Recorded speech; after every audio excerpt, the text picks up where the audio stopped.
Thank you for tuning in to today's episode of Feel Good Fridays. Coming live straight at you from Pittsburgh, Pennsylvania, it's your hosts, Polly and Bags. Thank you for tuning in to this edition of Feel Good Fridays. I'm Paulie. No Bags. And first and foremost, congratulations on the win last week. My Brownies disappointed yet again, as you called it. So kudos to you. Good thing we didn't have any crazy bets on the line. So maybe next year, right? Oh, before you go, Paulie, I do have to apologize to Steeler Nation. 13-9 was an insult. I should have said like 100-0, and it made more sense. And we don't want to get in the conversation about the referees, or we might be here all day on that subject. So 100-0. I think you're talking about the TCU Georgia game. But, ooh. Anyways, today we're going to talk about personal development. So, Bags, why is that important? Yeah, personal development. It's one of those things, Paulie, if you don't do or you're not cognizant of, it can easily just slip to the wayside. Mm-hmm. You know, we both have busy days. You know, we have a lot of things coming our way, emails, phone calls, meetings, whatever it might be. Personal development is one of those things you have to do. And if you're not going to do it, then who is going to develop yourself to become where you want to go, right? Where do you want to go in your future? Not only in work, but it can be in your personal life, right? You know, a lot of people like to look at it in exercise or maybe running a marathon or whatever it might be the best parent I can be. But also when it comes into work, where do you want to go, right? If you don't ever think about your future, Paulie, or where you want to go and where you want to get to, then you're never going to put the time into yourself to develop it to hopefully get to that point one day. It could be in the next 6 months, 6-month plan, or it could be 10 years from now. So those are some of the important reasons why you want to personally develop yourself, because if you're not going to do it, who is? Right on. So, Paul, how do we do it? How do you develop yourself? Man, we could be here all day talking about different ways you can develop yourself, but one of a few different things that I enjoy, obviously, reading some books. Oh, yeah. Really can help develop you as a leader and as a person. Listening to podcasts like this one certainly helps. Goes a long way. I'm kind of unique. I have a long commute in the morning, so my drive to my business is an hour and a half, right? So I have plenty of windshield time and plenty of time to listen to podcasts, to videos. YouTube's a great source for, a lot of leadership videos out there. TED Talks, I know you can probably see that on LinkedIn all the time. A lot of great content on there.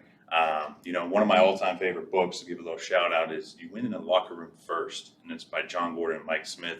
I really like that one. It talks about the 7 C's of leadership. So if you haven't read that or listened to that, be sure to go out there and get that. And Audible is another good one where you can get books on tape if you don't enjoy reading, right? Because not everyone enjoys reading. Sometimes it's a little hard on the eyes, right? So if you like me and you have a long commute or you'll have a lot of windshield time throughout the day, look into Audible, get some books downloaded and press play and develop yourself. And then last but not least, I think another one is finding a mentor. Someone outside of the organization I would highly recommend. In addition to the inside the organization, there's nothing wrong with that. But I think having an outside perspective on, or someone that you can bounce ideas off of, who has a different, culture, different organization, different viewpoints is important, and it helps you make a more well-rounded decision, whatever the scenario is, whatever the case may be. Nice. No, for sure, Paul. And I'd even say if you travel, I know how things are changing in our society. Traveling, a lot of times sitting at the airport doing absolutely nothing. There's nothing better than reading a book, listen to a podcast, download to your phone, throw those earbuds in, check it out. That's always fun to do. And even on the airplane, unless you want to talk to the people next to you, which really no one talks to each other anymore. So anyway, but another thing with the mentor side, Paul, I'm a big advocate, and you got to be a little humble at this piece, is finding the people that are the best at what they do. Might be one of your peers that does, or somebody above you, but just asking questions, even below you. They could be somebody that you want to say, hey, why are you so great at X? What do you do? And just kind of have a conversation. Set aside 15 minutes. I've done that a lot in my career, 15 minutes, just to understand what they do, take a few of those perspectives, jot down some notes, and then help share that with my team or whatever it might be. So finding the best not only on your own company, but it could be in the industry, right? Just reach out to them. Even, I like to use LinkedIn. A great person that I love reading his posts is Josh Braun.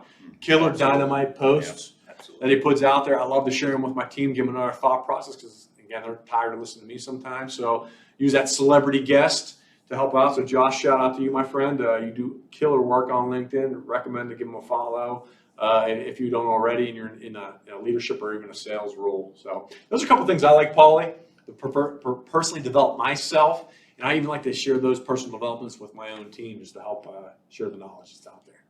And spot on, Bags. I mean, we can go on and on all day about different ways you can develop ourselves. And that brings me to the next thing. Throw in the comments what you do to develop yourself. I'm anxious to see everyone else's viewpoint on it.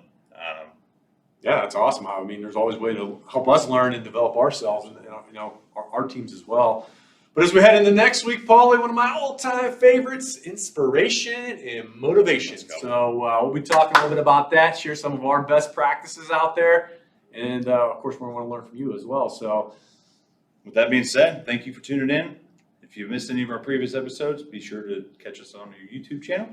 You can search by searching at Feel Good Fridays podcast. So like and subscribe there. We truly appreciate it. And with that, take care. Brush your hair. Thank you for tuning in to Feel Good Fridays. If you want to stay up to date with our podcast releases and upcoming material, please like and subscribe our YouTube channel. I'll wait. You didn't do it yet. Go ahead. I'm still waiting. Could you do it? Definitely check us out on our TikTok for special announcements and possible giveaways. Both can be found by searching at Feel Good Fridays Podcast. Thank you, and make it a great day.